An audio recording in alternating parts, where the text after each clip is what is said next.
Hello, everyone, and welcome to America in Focus, powered by the Center Square. I'm Dan McCaleb, executive editor of the Center Square Newswire service. Joining me again today is the Center Square Washington, D.C. bureau chief, Casey Harper. How are things, Casey? Doing good, Dan. Before we get started, I got to give a shout out to the Denver Nuggets, who just became NBA champions. They beat the Miami Heat in 5 games. So I don't know if you're a basketball guy, Dan. Not much of one. Congratulations to the Nuggets for their first NBA championship. I always like it, or like to see new teams that have never been there or won that succeed. So congratulations to them. But what about the Las Vegas Golden Knights? Didn't they win the NHL championship this week as well? Oh, Dan, you're the big hockey fan in this podcast, not me. So I will defer to your knowledge. I did hear something about this. The Southwest, I guess, is holding it down right now. The Southwest. Isn't Denver, Nevada? That's all Southwest. I'd say Las Vegas maybe Southwest. Denver's not really a Rocky Mountain state. No.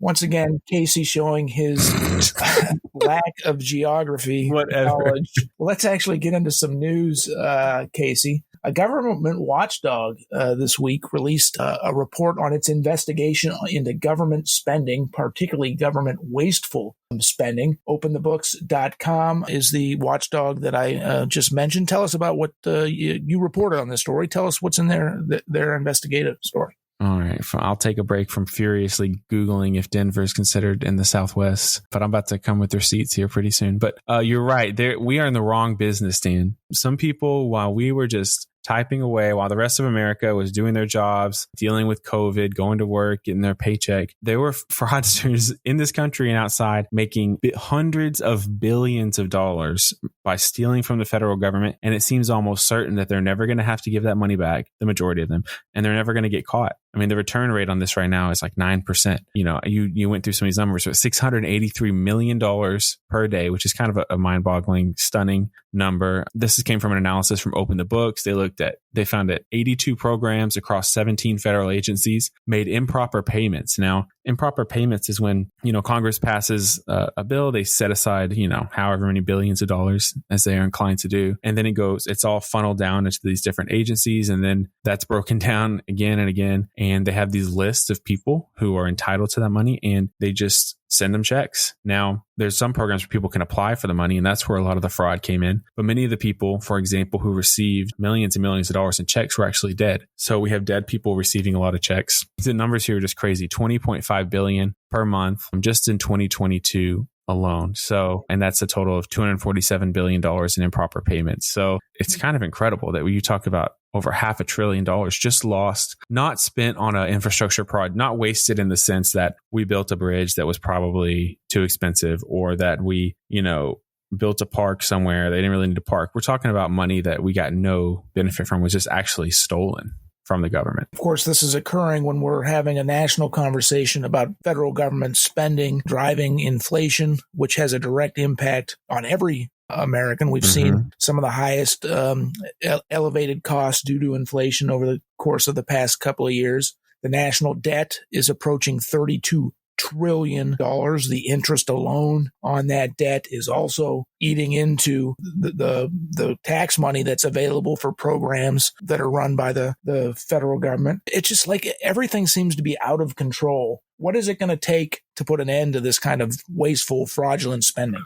Yeah, well, that's an interesting question. I mean, we did our last podcast about the border and the just insane number of people coming over. It's kind of hard to fathom, and how there's no answers. And I think this is a similar problem. I mean, there are ways to crack down.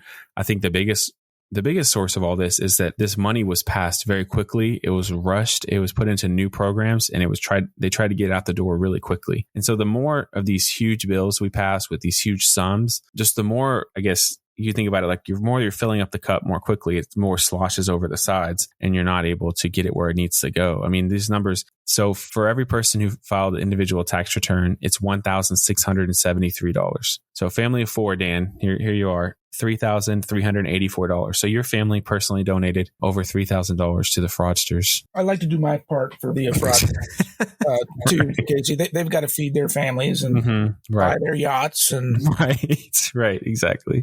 Obviously, we have serious problems within the federal government, spending problems, tracking problems when it comes to accountability, holding folks accountable for how we spend tax dollars. Congress and the federal government is so messed up. Unfortunately, I don't see this being fixed anytime soon. Right. And I think you're right about that. But I do want to say that, so there is a temptation here to say, oh, government's always wasteful. This is just how it is. And there is some truth to that. But this is somewhat of a new problem in the sense that government spending has exploded so much in the last 2 decades that this problem has become much worse. So this isn't like it's always been this way for the last 50 years. I mean, the level of waste that we had in 2021, for example, is triple what we had in 2008. Oh, that's interesting. Yeah. And that's even with, a lot of this, things, there's a lot going on in 2008. We'll just say that. But 2008 is really when you start to see that increase with that stimulus package. And then it just set a new trajectory. Great recession. You're talking about the stimulus bill after the financial crisis and the housing bubble burst and all that stuff. Yeah. That's when it really started to get out of control. Well, appreciate your reporting on this topic, Casey, but we're out of time. Listeners can keep up with our reporting on government waste and fraud at thecentersquare.com. For Casey Harper, I'm Dan McCaleb. Please subscribe, and thank you for listening.